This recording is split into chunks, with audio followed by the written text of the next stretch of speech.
Yokoso di ruang wibu. Gas langsung kita nonton. Manhwa ini sudah meledak dan jadi legenda. Bahkan ada 1 juta lebih orang bersamaan bernilai tinggi 9,8. Jika buka komentar, tak terhitung orang menangis saat membacanya. Tanpa basa-basi, mari masuk ceritanya. Anak-anak yang baru lahir dan langsung membangkitkan kekuatan supernya memang sial. Karena mereka harus berpisah dengan orang tua sejak lahir. Tapi di saat yang sama, mereka juga beruntung. Karena mereka bisa dengan mudah bergabung ke organisasi penjaga malam, organisasi yang diimpikan banyak orang. 100 tahun yang lalu, kabut misterius muncul di muka bumi. Kabut beracun yang sangat mematikan itu menyebar dengan kecepatan luar biasa. Dan dalam waktu hanya 24 jam, hampir 98% permukaan bumi tertelan olehnya. Namun, kabut yang tidak masuk akal ini tiba-tiba berhenti saat ingin memasuki wilayah Daxia. Orang-orang tidak bisa menyelidiki daerah yang diselimuti kabut, dan tidak tahu apakah ada yang selamat. Sampai September tahun 1922, umat manusia menemukan ada naga raksasa yang terbang di langit. Manusia menemukan makhluk mitologi, dan keberadaannya mengguncang pemahaman umat manusia. Kebangkitan misterius terjadi, para dewa dari luar muncul di dunia, makhluk dari legenda bermunculan di kota-kota modern. Mereka memangsa manusia, sementara para dewa lainnya tidak membantu atau ikut campur di dalamnya. Anak-anak yang lahir setelah kemunculan kabut jadi bisa membangkitkan kekuatan khusus, yang dinamakan Jingsu. 10 tahun lalu, Lin Qiye, yang saya sebut sebagai Budi saja, saat Budi menikmati bulan di malam hari, tanpa sengaja bertatapan dengan Serapin di bulan. Sejak itu, matanya tak pernah bisa terbuka lagi. Tiap malam ia bermimpi tentang rumah sakit jiwa. Tak peduli seberapa keras ia mengetuk pintu, terus saja tak ada yang menjawab.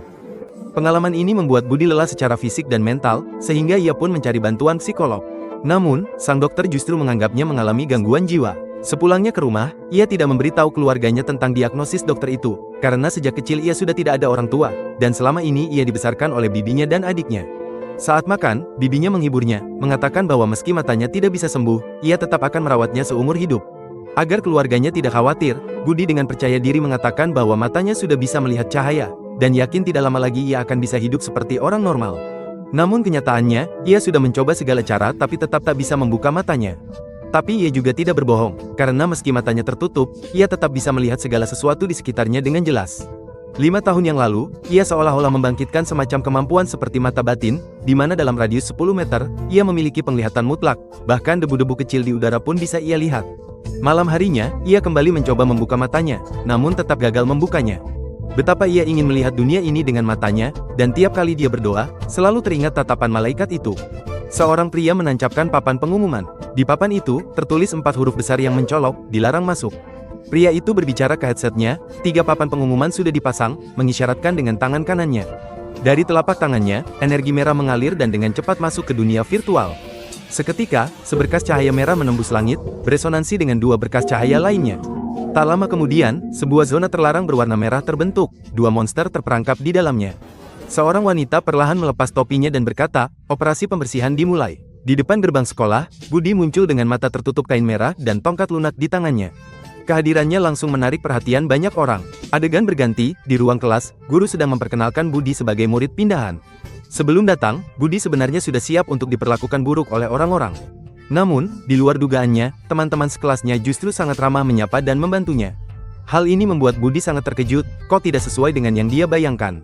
Sampai jam pelajaran usai, barulah dia tahu dari teman-temannya, pernyataan sehari sebelumnya, Tante Budi datang ke sekolah dan memberikan permen satu persatu kepada teman-teman sekelas, sambil meminta mereka untuk menjaga Budi. Mendengar hal itu, kain pengikat di depan mata Budi pun sedikit basah.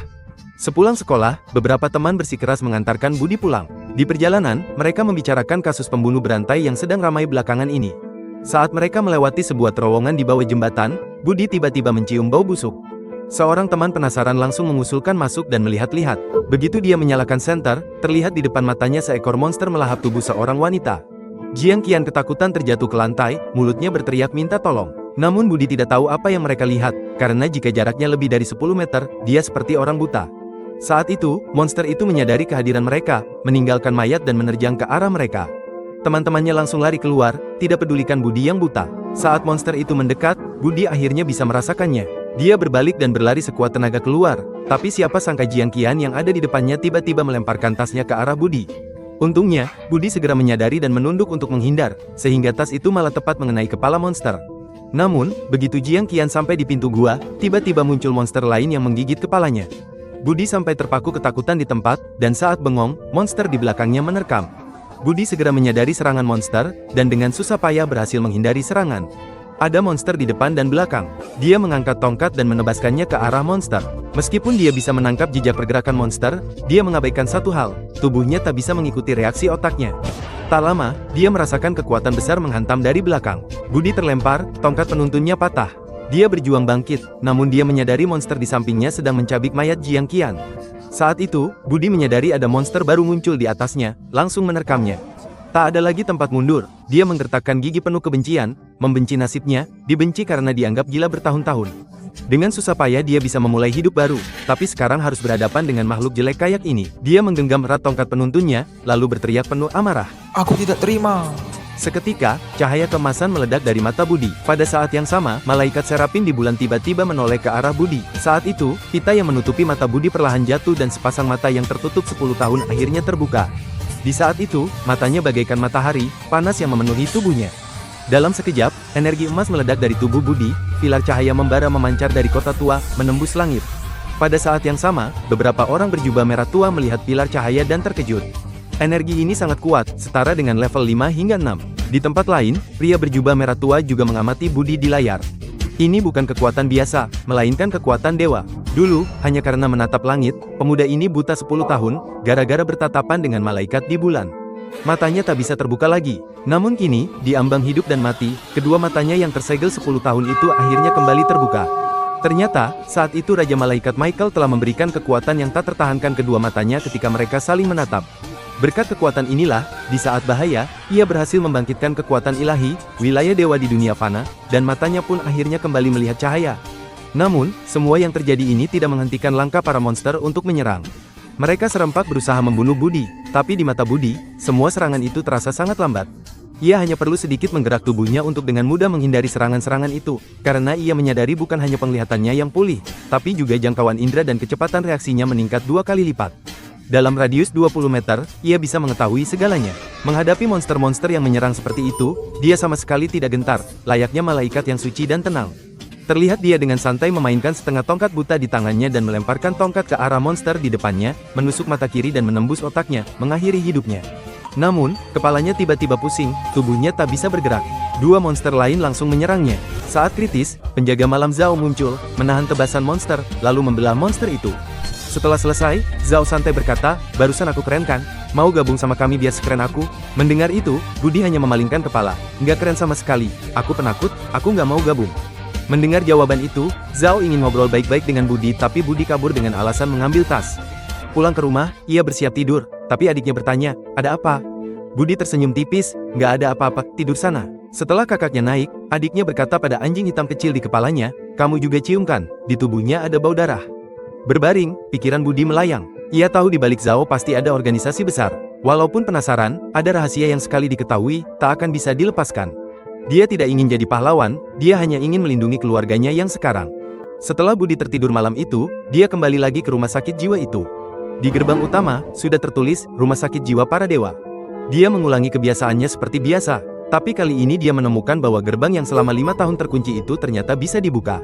Dia masuk ke dalam dan terus mengamati secara penasaran, sampai akhirnya dia tiba di depan sebuah pintu yang penuh dengan simbol-simbol mantra. Saat dia mendorong pintu itu, dia menemukan ada seorang wanita di dalamnya.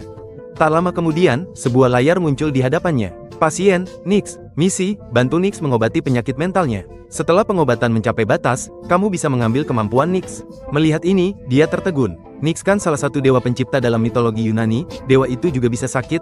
Saat dia bingung penyakit apa yang diderita Dewi, Nix tiba-tiba menoleh dan berteriak, "Anakku, akhirnya aku menemukanmu."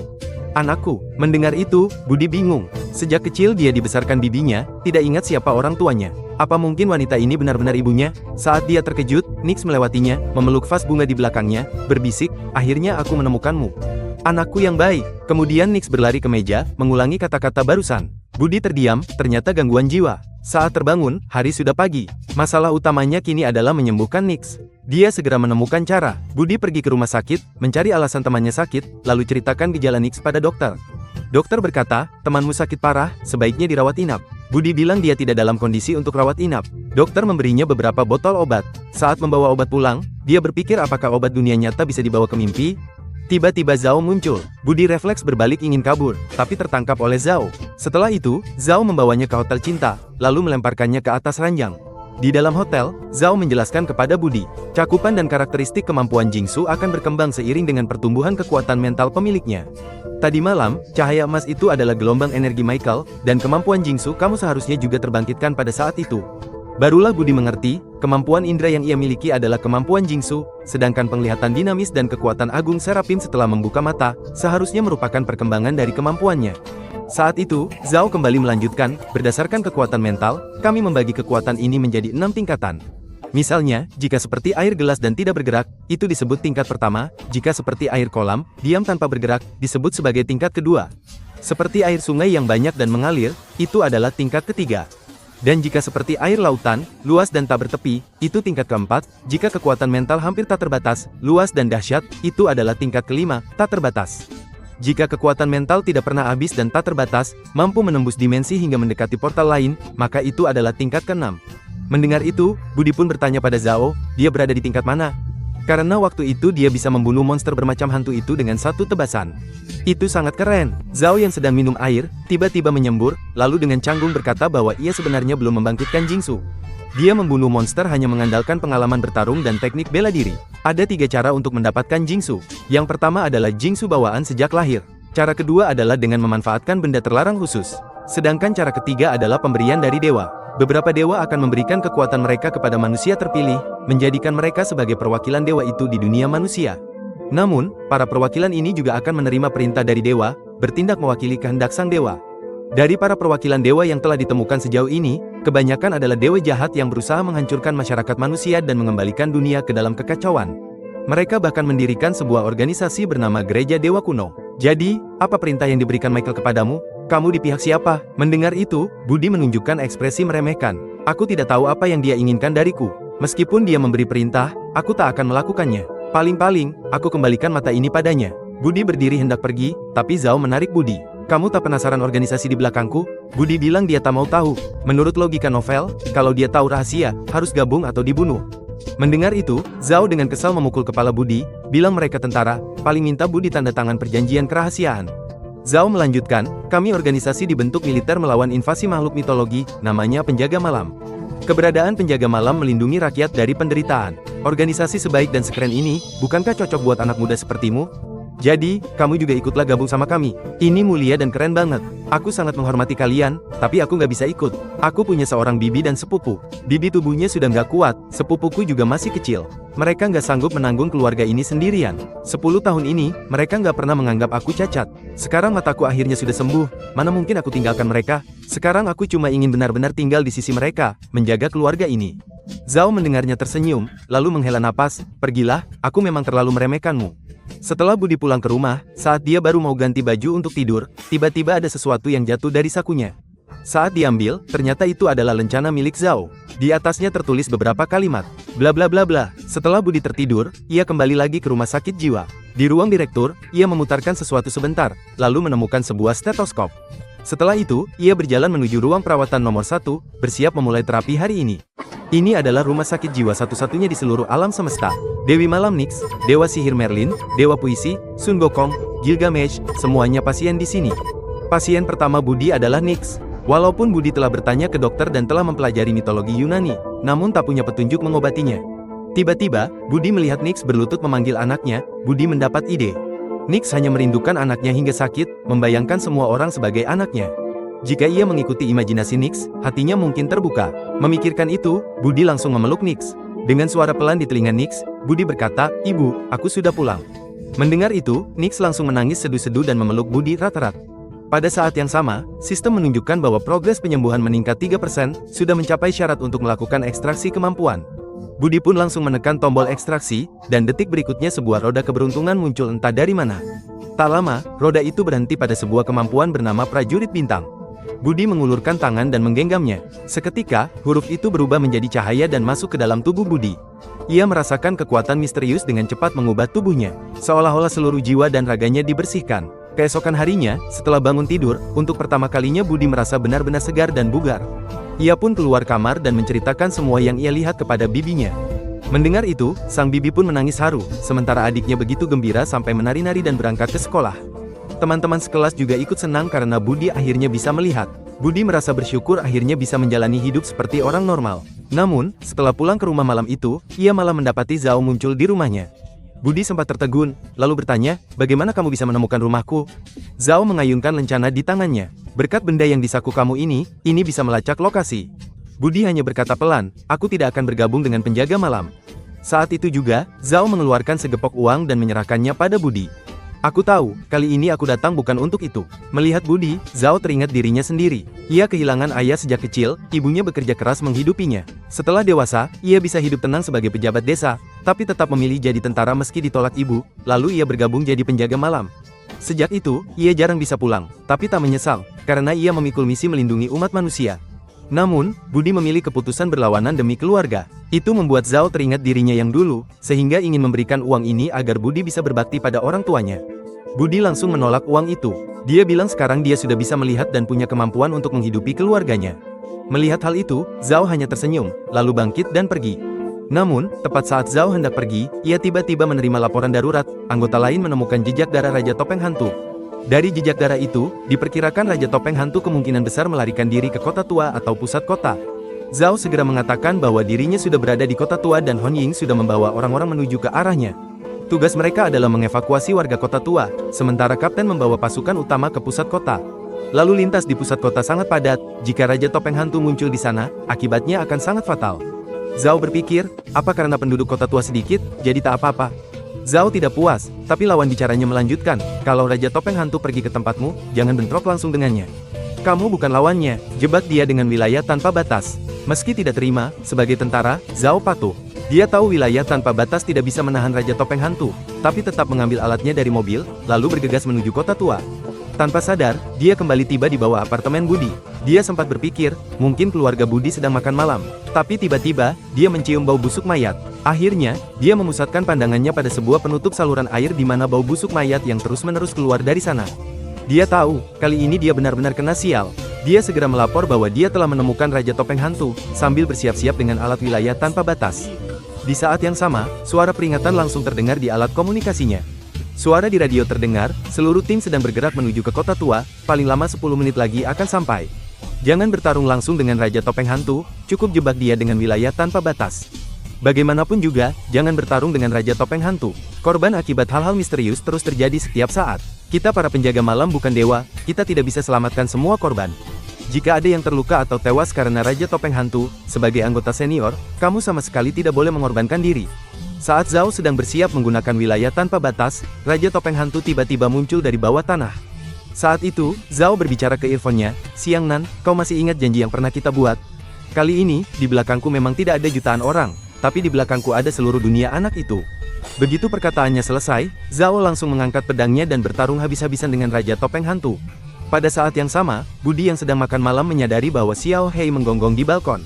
Ia pun pergi ke balkon untuk menenangkan Xiao Hei, tapi justru melihat Zhao yang sedang menggunakan wilayah tanpa batas. Seketika itu juga, ia langsung lari keluar. Saat itu, di tengah hujan deras, Zhao yang sedang menghidupkan rokok berkata hari ini benar-benar sial. Di saat yang sama, juga berpikir bahwa kapten memang luar biasa bisa membuat Raja Topeng Hantu terluka separah ini.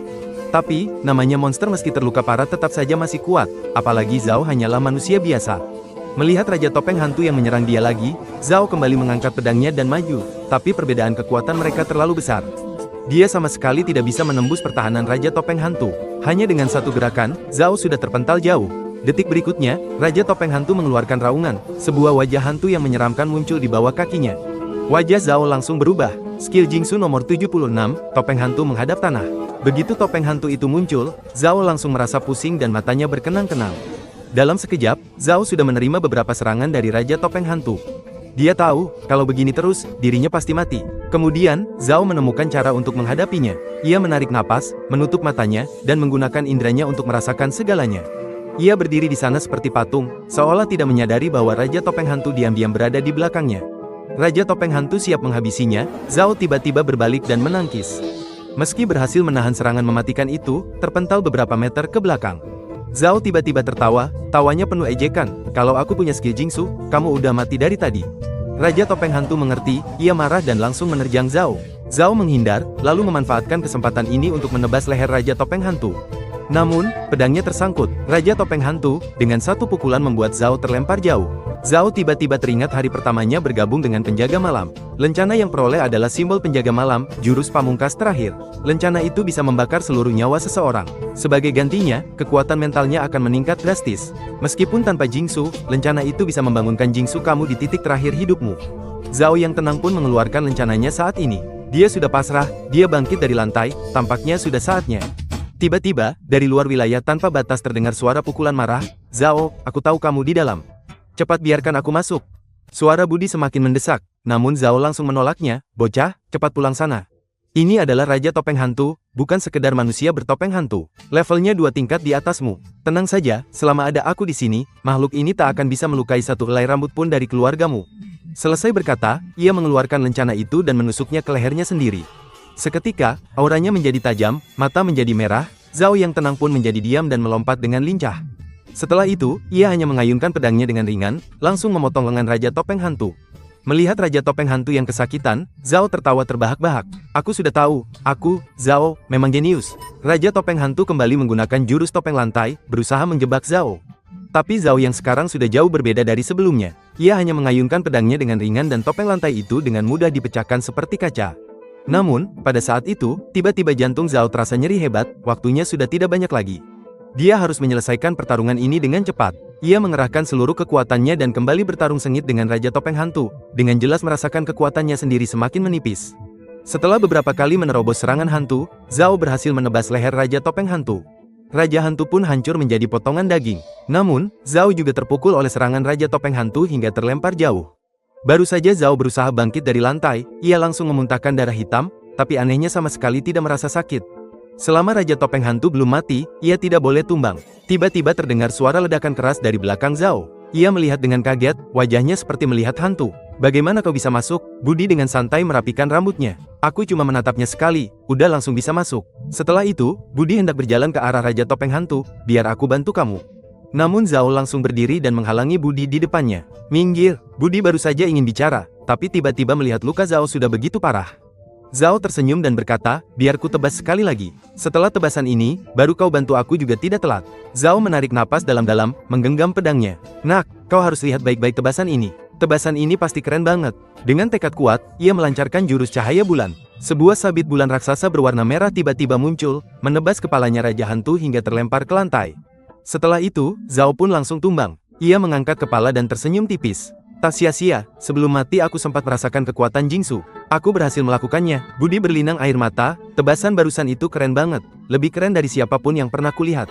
Bisakah kau ajari aku? Belum sempat Budi selesai bicara, Zhao sudah benar-benar kehilangan nyawanya. Saat Budi berjaga di samping Zhao, tiba-tiba kepala Raja Topeng Hantu di sebelahnya mengeluarkan suara gugugu, lalu beberapa cakar muncul dari mukanya, dan seekor laba-laba merah merayap keluar. Namun saat itu, Budi masih bersedih, aku ini orang yang paling tidak mau berhutang budi pada siapapun, kau sudah selamatin seluruh dunia aku, tapi apa yang bisa kulakukan untukmu?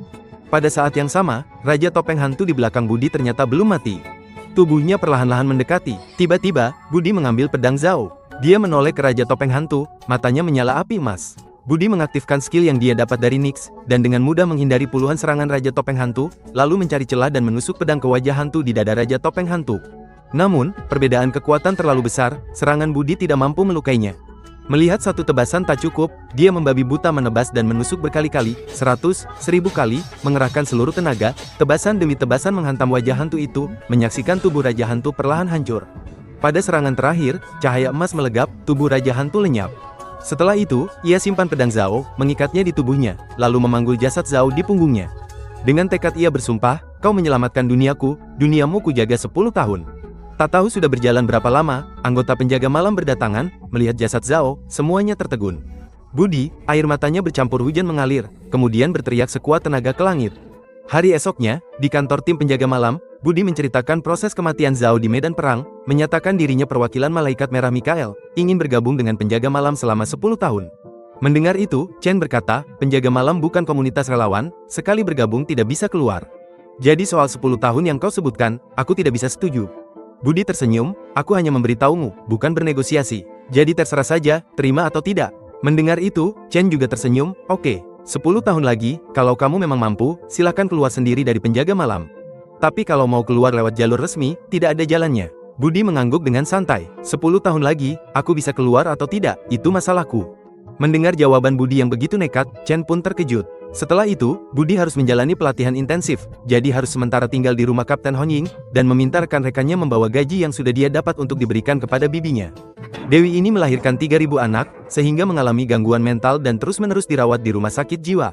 Demi menolong Sang Dewi, Budi bahkan mengaku sebagai anaknya, dan Sang Dewi pun langsung menerima anak ini, dan memberikan Lin Qiye kekuatan baru untuk mengalahkan musuhnya. Demi benar-benar menyembuhkan Sang Dewi, Budi setiap hari datang untuk memberinya obat. Hari ini saat datang untuk memberi obat, ia merasa kondisi Sang Dewi sudah jauh membaik. Dewi itu bahkan tampak bahagia bermain ayunan. Sang Dewi pun segera menyadari kehadiran Budi. Ia dengan gembira menyapa Budi. Budi berjalan mendekat dan langsung memberi obatnya. Tanpa ragu sedikit pun, Sang Dewi menelan obat itu dalam satu tegukan, lalu menatap Budi dengan kasih sayang dan berkata, "Anakku, sepertinya kau sedang memikirkan sesuatu." "Bisa dibilang begitu," jawab Budi dengan tenang hati. Bagaimanapun, ia baru saja mengalami kematian Zhao, dan sekarang harus meninggalkan rumah yang sudah ia tinggali selama 10 tahun. Hal-hal seperti ini memang tidak bisa dibantu oleh orang lain. Tampaknya Sang Dewi mengerti sesuatu. "Kalau begitu, nak, biar ibu berikan gelangku padamu supaya kau bisa." Belum sempat selesai bicara, ia baru sadar gelang yang dimaksud ternyata sudah tidak ada.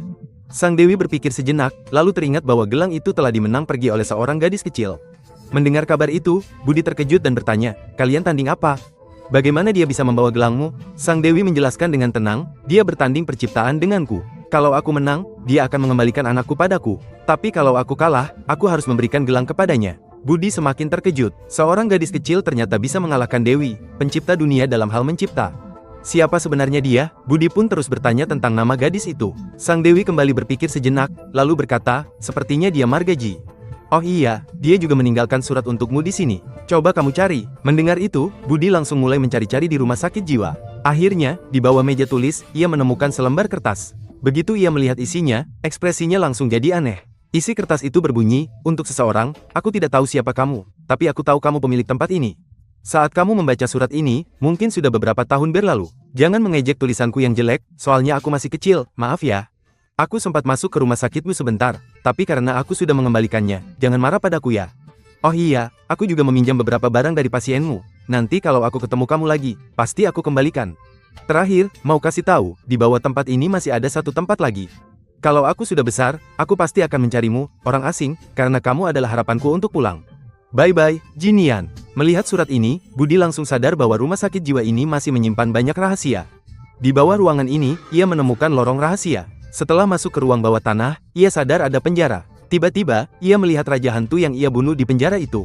Saat ia bingung menatap Raja Hantu, sistem muncul menjelaskan, "Karena Raja Hantu adalah makhluk mitos yang kamu bunuh, kamu berhak menentukan nasibnya. 1. Menghapus jiwanya, sehingga ia lenyap. 2. Membuat rasa takutnya padamu mencapai 60. Pekerjakan sebagai petugas rumah sakit, merawat pasien dan melindungimu. Nilai ketakutannya sekarang di angka 1. Setelah membaca penjelasan, Budi paham rumah sakit jiwa ini punya kemampuan merebut jiwa.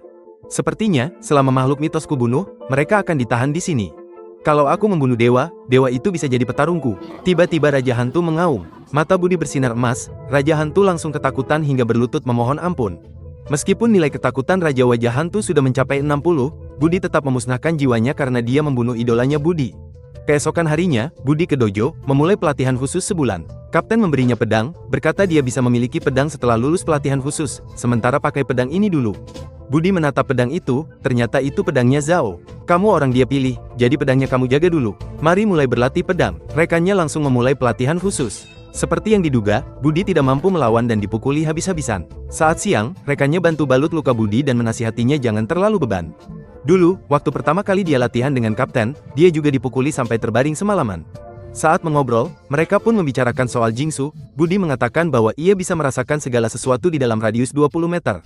Tiba-tiba, Hongying berjalan lewati mereka. Melihat bokongnya yang bulat dan montok, keduanya saling berpandangan. Budi bahkan memperhatikan sampai ke celana dalam putihnya. Karena itu, persahabatan mereka berdua pun langsung jadi bro. Setelah itu, Wen Qimo mulai menjelaskan tentang urutan Jingsu. Urutan Jingsu adalah klasifikasi tingkat tinggi. Semakin kecil nomornya, semakin berbahaya. Jingsu di atas 600 dikategorikan non-fatal, fungsinya sangat kecil, paling bisa membunuh nyamuk. Urutan 400 sampai 599 disebut Jingsu berbahaya rendah. Jenis ini punya daya rusak, tapi tidak mengancam. Urutan 200 sampai 399 disebut Jingsu berbahaya. Menimbulkan ancaman berskala besar dan memiliki kemampuan bertarung melawan kekuatan misterius. Urutan 90 sampai 199 termasuk Jingsu berbahaya tinggi. memiliki kekuatan tempur sangat kuat. Mereka yang memiliki urutan Jingsu jenis ini, sudah pasti adalah para petarung yang sangat kuat, seperti Kapten misalnya. Sedangkan untuk urutan yang berada di bawah 99 adalah Jingsu terlarang dengan bahaya yang sangat tinggi, tidak hanya memiliki daya rusak massal yang luar biasa, tapi juga kekuatan khusus yang sulit dipercaya. Jingsu jenis ini sudah melampaui batas manusia, dan bisa saja memiliki kemampuan untuk melakukan kehancuran besar. Sedangkan urutan Jingsu milik Budi adalah 003, tapi itu milik malaikat Mikael, bukan miliknya sendiri. Kemampuannya saat ini hanya berfokus pada persepsi dan prediksi. Meskipun dia bisa menggunakan kekuatan ilahi Serapim, namun kekuatan sejati Jingsu jauh lebih dari itu. Dalam situasi seperti ini, kemungkinan besar dia hanya diberi sebagian kecil kemampuan oleh Serapim. Atau bisa juga kemampuan lain sebenarnya sudah ada, hanya saja dia tidak bisa merasakannya. Suatu hari, seorang siswa bernama Li Yifei lupa membawa kunci kelas saat pulang sekolah, tapi tanpa diduga dia bertemu dengan ketua kelas dan guru. Awalnya dia mengira mereka berdua mau enak-enak, tapi ternyata ketua kelas berubah menjadi monster dan memakan gurunya. Setelah itu, monster itu memuntahkan sebuah telur. Seiring suara gemericik dari dalam telur, guru itu ternyata menetas dan keluar dari cangkangnya. Li Yifei takut setengah mati, dia terus bersembunyi di bawah meja, sampai pagi ini baru kunjung melapor ke penjaga malam. Setelah mendengar cerita Li Yifei, Kapten mulai menganalisis monster ini dengan kemampuan menyamarnya, kemungkinan besar sudah menyebabkan infeksi yang menyebar. Harus diketahui, di antara makhluk mitos tingkat rendah, kemampuan menyamar adalah yang paling merepotkan. Sedikit saja lengah, jumlah korban bisa bertambah secara eksponensial. Dan kemampuan menyamar jauh lebih berbahaya dari yang lain, karena itu berarti dia punya kecerdasan yang tidak kalah dari manusia. Sampai di sini, salah satu anggota tim lainnya menggeser kacamatannya. Kita harus bersiap menghadapi kemungkinan terburuk. Bisa jadi seluruh sekolah ini sudah terinfeksi, bahkan mungkin sudah menyebar keluar sekolah. Karena itu, semua orang memutuskan untuk membagi tim menjadi dua. Satu tim menelusuri hubungan sosial para korban untuk mencari apakah ada orang lain yang juga terinfeksi. Sementara tim lainnya masuk ke dalam sekolah, mengikuti jejak yang ada, dan berusaha secepat mungkin menemukan tubuh asli monster itu. Setelah sampai di sekolah, mereka semua mengganti seragam, lalu memutuskan untuk bergerak sendiri-sendiri. Hong Ying dan rekannya pergi ke rumah administrasi untuk menyelidiki. Sementara Budi menyusup ke kelas untuk mendekati ketua kelas, lalu menggunakan kemampuannya untuk membedakan siapa saja yang sudah terinfeksi. Budi terus mencari di lorong, satu demi satu, 3 orang, bahkan lebih banyak lagi, dia tidak bisa percaya. Hanya di lantai ini saja sudah ada 6 orang yang terinfeksi dan berubah menjadi monster. Jika terjadi kerusuhan, akan sangat mengerikan. Akhirnya, Budi sampai di dalam kelas dan menemukan bahwa Li Yifei, yang ketakutan, ternyata juga sudah kembali ke sekolah. Maka dia pun bertanya pada Li Yifei, apakah ada cara untuk mengumpulkan seluruh guru dan murid di sekolah. Dia ingin mengetahui situasi seluruh sekolah. Li Yifei langsung mencari cara. Sementara itu, di sisi lain, Hong Ying dan rekannya menemukan bahwa guru yang terinfeksi tidak ada di ruangnya. Mereka segera masuk ke dalam untuk menyelidiki, dan tak lama kemudian mereka menemukan kulit manusia di atas lantai. Saat itu, suara pengumuman terdengar, dan para siswa pun berbaris menuju lapangan. Saat itu, Budi melihat ada seorang siswi yang terlihat telah terinfeksi. Melihat hal itu, dia pun bertanya pada Li Yifei tentang identitas siswi tersebut. Li Yifei mengatakan, namanya Tian Li dan dia satu asrama dengan ketua kelas. Mendengar itu, Budi langsung memberitahu Hong Ying dan rekannya, mengatakan bahwa sumber infeksi kemungkinan ada di asrama putri. Saat Hong Ying pergi menyelidiki asrama putri, Budi justru menuju ke bawah tiang bendera, merebut bendera temannya, dan memberitahu bahwa pemimpin sekolah telah mengganti pembawa bendera. Setelah itu, dia naik ke atas podium, menutup mata dan mulai merasakan situasi. Hasilnya membuat dia terkejut, karena ternyata banyak sekali yang sudah terinfeksi. Setelah itu, dia juga bersiap untuk membantu Hong Ying. Dalam perjalanan, dia berusaha memberitahu kapten melalui walkie-talkie tentang situasi ini, bahwa setidaknya ada 60 guru dan murid di sekolah yang telah terinfeksi. Jika ingin diam-diam selesaikan, sepertinya tidak mungkin. Begitu makhluk itu mengetahui keberadaan kita, kemungkinan besar ia akan mengendalikan 60 orang yang terinfeksi untuk menyerang siapa saja tanpa pandang bulu. Jika ada yang keluar sekolah, itu akan menjadi bencana yang melanda seluruh kota. Mendengar hal ini, kapten meminta Budi untuk tetap tenang, karena infeksi sudah mulai menyebar keluar sekolah. Saat menyelidiki tempat tinggal ketua kelas dan guru, ditemukan bahwa anggota keluarga mereka juga telah terinfeksi. Sambil berbicara, kapten mengangkat tangan dan langsung menyingkirkan satu makhluk aneh. Kami akan secara bertahap memeriksa hubungan sosial para korban infeksi untuk memutuskan rantai penyebaran.